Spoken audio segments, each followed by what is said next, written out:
the future you just compromised. Imagine meeting yourself 10 years from now, stronger, calmer, more disciplined, financially stable, emotionally grounded, respected.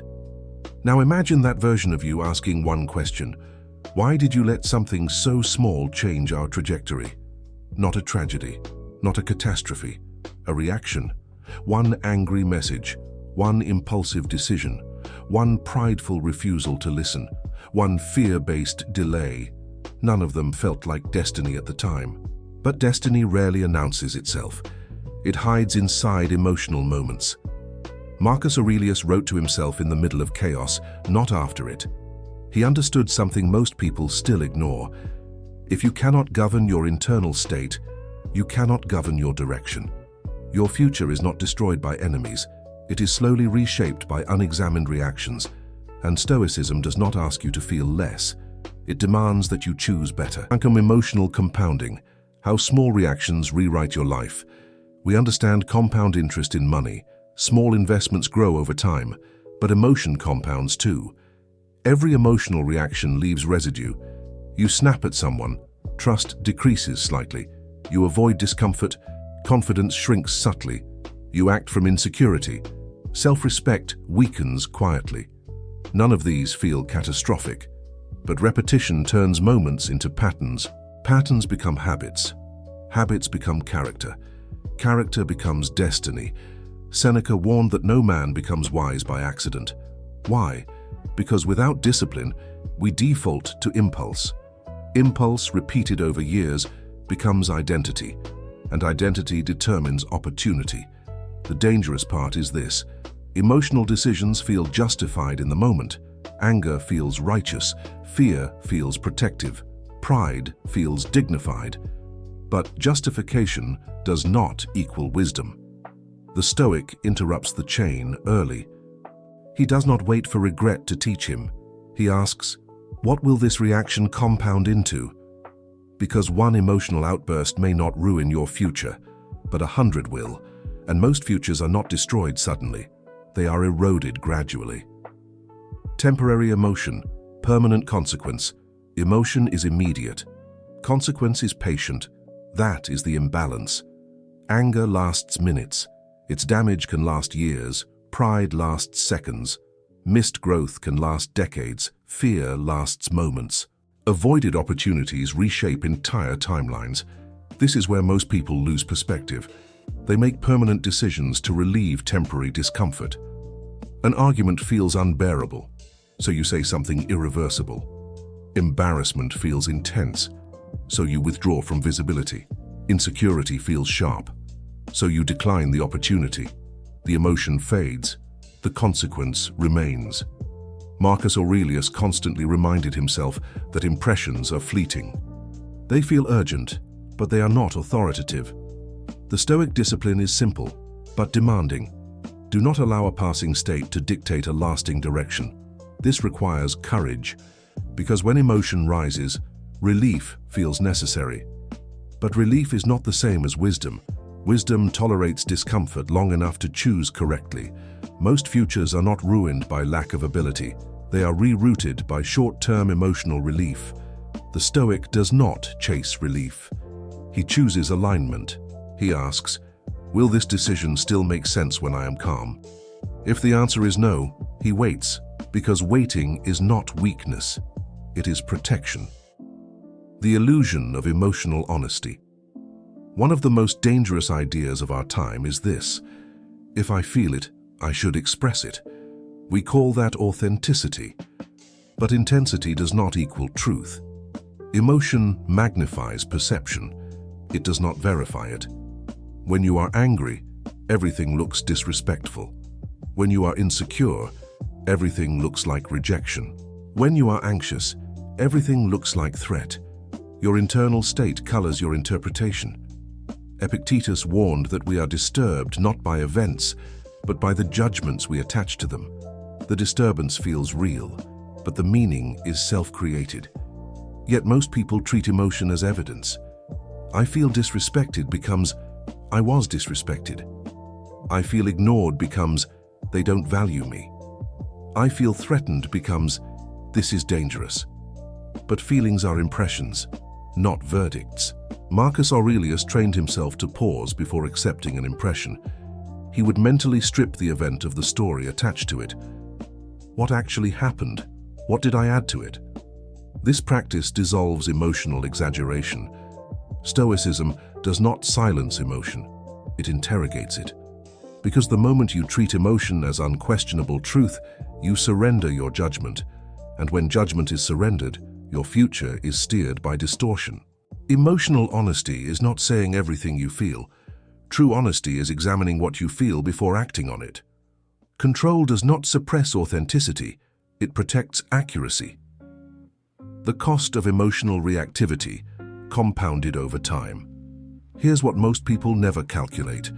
One emotional reaction rarely destroys your future, but patterns do. A sharp reply in a meeting, an impulsive decision in a relationship, a defensive tone with a superior, a pride-driven refusal to apologize. Individually, small, compounded over years, catastrophic.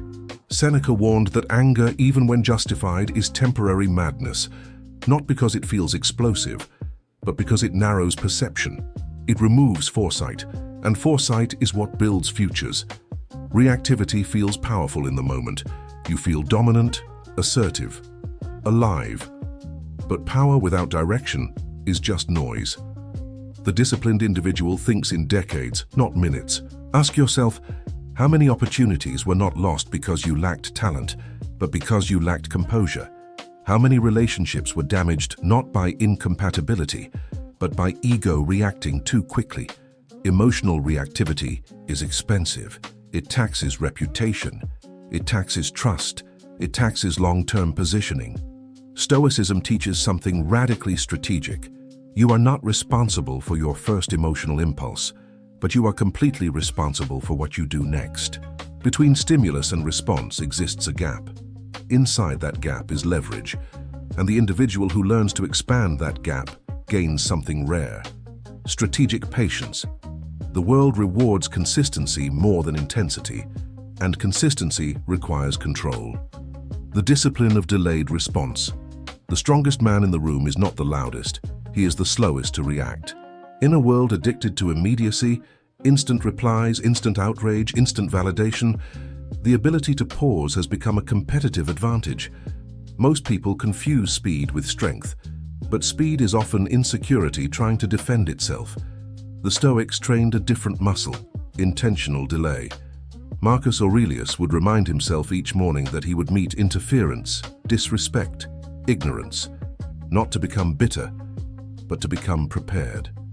Preparation eliminates shock, and when you are not shocked, you are not reactive. Emotional control is not suppression, it is sequencing. Impulse first, assessment second, decision third. Weakness collapses those into one, strength separates them. Before replying to criticism, pause. Before making a decision under pressure, pause. Before defending your ego, pause. Not to appear calm, but to become accurate. Epictetus taught that events do not disturb us, our judgments about them do. A delayed response gives you time to question the judgment. Is this actually a threat? Is this worth my future? Will this matter in 5 years? That small delay changes trajectories, because when you stop reacting automatically, you start acting strategically. And strategy always beats emotion in the long run. Control is not dramatic, it is quiet, it is disciplined, it is deliberate, and it is built through repetition. Emotional detachment is not coldness, it is clarity.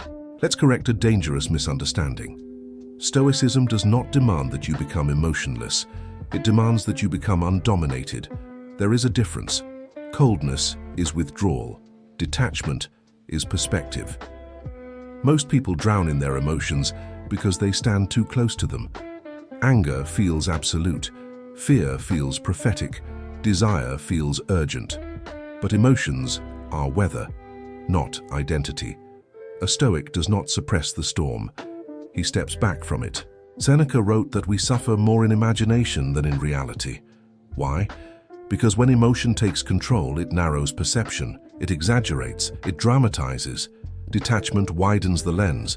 When you step back, you begin to see this criticism is information, not humiliation. This rejection is redirection, not destruction. This discomfort is training, not punishment. Emotional detachment is not apathy. It is strategic positioning. The competitor who wins is not the one who feels less. It is the one who feels, but chooses response over reaction. You are allowed to feel disappointment. You are not allowed to let it decide your future. You are allowed to feel anger. You are not allowed to let it dictate your behavior. You are allowed to feel fear. You are not allowed to let it shrink your potential. Detachment creates space, and in that space lives power. Because once you are no longer fused with the emotion, you can evaluate it. Is this useful? Is this aligned with who I want to become? Does this serve my long-term objective? If not, release it. Not dramatically, not emotionally, deliberately. Control is not about becoming less human, it is about becoming more sovereign. The emotional economy. Why feelings are exploited in a competitive world. There is something no one tells you. Your emotions are profitable, not for you, for everyone else. Social media platforms monetize outrage. News cycles monetize fear. Marketing monetizes insecurity. Workplaces sometimes reward emotional impulsivity because it creates urgency. In a competitive world, the most reactive person is the easiest to manipulate. When you are angry, you are predictable. When you are insecure, you are influenceable. When you are desperate, you are controllable. This is not cynicism, it is clarity. Epictetus taught that freedom begins when you understand what is within your control and what is not. Most people lose freedom because they surrender control of their internal state. They trade sovereignty for stimulation. But the Stoic sees the game. He asks, who benefits from my reaction? Who gains when I lose composure? Who advances when I become distracted by offense? In the marketplace of competition, emotional volatility is currency. And you are the one paying. A man who cannot regulate his emotions becomes an asset to someone else's strategy. But a man who governs himself cannot be easily used. He becomes unpredictable in the most powerful way. He refuses to be baited. He does not chase every provocation. He does not defend every insult. He does not react to every opportunity. He chooses. And that choice is power. When you understand the emotional economy, you stop being a consumer of impulses. You become an investor in discipline. The competitive world is not won by the most emotional. It is won by the most internally independent. Emotional strength versus emotional noise. Modern culture has redefined strength. It says, express everything, feel everything, react authentically. But Stoicism makes a sharp distinction most people miss. There is emotional strength and there is emotional noise. Emotional strength is awareness without surrender. Emotional noise is reaction without reflection. The difference is subtle. The consequences are enormous. A man who feels anger but chooses silence is strong. So a man who feels anger and explodes is loud, not strong. A man who feels fear but moves forward is disciplined. A man who feels fear and retreats calls it intuition. One builds the future, the other justifies weakness. Marcus Aurelius wrote that the mind becomes dyed with the color of its thoughts. If that is true, then constant emotional reaction stains your character. Not because emotion is evil, but because unmanaged emotion erodes authority. And here is the uncomfortable truth. In competitive environments, authority determines opportunity. People follow those who remain stable under pressure. Investors trust those who remain calm in volatility. Leaders are chosen by those who do not fracture under stress. Emotional noise signals instability. Emotional mastery signals reliability. And reliability wins long-term games. Stoicism does not demand emotional suppression. It demands emotional filtration. You are allowed to feel everything. You are not allowed to obey everything you feel. When you learn this distinction, your presence changes. You speak less, but with impact. You react slower, but with precision. You feel deeply, but you decide deliberately. And in a world addicted to noise, composure becomes rare. The discipline of delay. Power is found in the pause. There is a fraction of a second between stimulus and response. Most people never notice it. They live inside reflex. An insult appears. They retaliate. A setback happens. They panic. An opportunity shines. They rush. But Stoicism teaches something radically simple. The pause is power. Seneca warned that anger is a temporary madness. What he understood is this: emotion is fastest at the beginning. If you do nothing, just wait, its intensity weakens. The man who reacts instantly is ruled. The man who delays response is sovereign. In competitive environments, speed of reaction is often mistaken for intelligence. It is not. Precision requires delay. When you pause, you interrupt emotional momentum. You prevent escalation. You prevent regret. You prevent being predictable. And most importantly, you prevent self-sabotage. The discipline of delay does not mean passivity. It means control over timing. In negotiations, the one who speaks first often loses leverage. In conflict, the one who reacts first often loses authority. In ambition, the one who rushes often burns out. The pause creates clarity, and clarity creates advantage. Imagine being the person who never sends the emotional message, never makes the impulsive decision, never commits in frustration. That person accumulates strategic advantage without appearing aggressive, because the world is full of impulsive competitors, and very few disciplined ones. Epictetus taught that we are disturbed not by events, but by our judgments about them. The pause gives you time to judge correctly. It transforms emotion from commander into data, and data can be analyzed. Commanders must be obeyed. You choose which one governs you. Your future obeys the man you become. Let us be honest. This was never about emotions. It was about identity. Emotions do not ruin your future. Untrained character does. The competitive world does not ask how deeply you feel. It asks how consistently you act, and consistency is impossible without internal command. Marcus Aurelius reminded himself daily that he would face interference, arrogance, ignorance, and hostility. He did not write that to complain. He wrote it to prepare.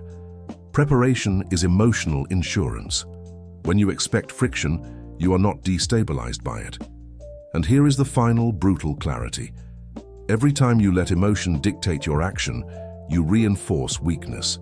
Every time you feel emotion but choose principle, you reinforce strength. Character is built in silent internal battles no one sees. The world only sees results. Stoicism is not coldness. It is emotional maturity. It is feeling anger without becoming violent, feeling fear without becoming paralyzed, feeling desire without becoming enslaved.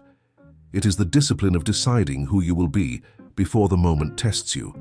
Because when pressure arrives, you do not rise to the occasion. You fall to the level of your training. So the question is no longer, are emotions bad?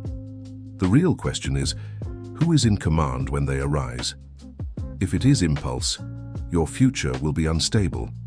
If it is reason, your future will be inevitable. You do not eliminate emotion, you elevate above it. And the man who governs himself cannot be governed by the world. The contract with your future self. Before you leave, pause for a moment.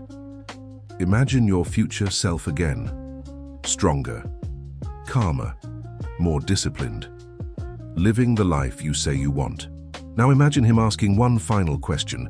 Did you protect me when it mattered? Because your future is not decided in dramatic turning points. It is decided in private reactions no one sees. The message you almost sent. The decision you almost rushed. The opportunity you almost avoided. The pride you almost defended. This is where futures change, not in public victories, in private restraint. Stoicism is not about becoming emotionless. It is about becoming trustworthy to yourself. Trustworthy in anger, trustworthy in fear, trustworthy in success, trustworthy in failure. Because when your reactions become reliable, your decisions become consistent, and consistent decisions create predictable progress. This is the quiet power of self-command.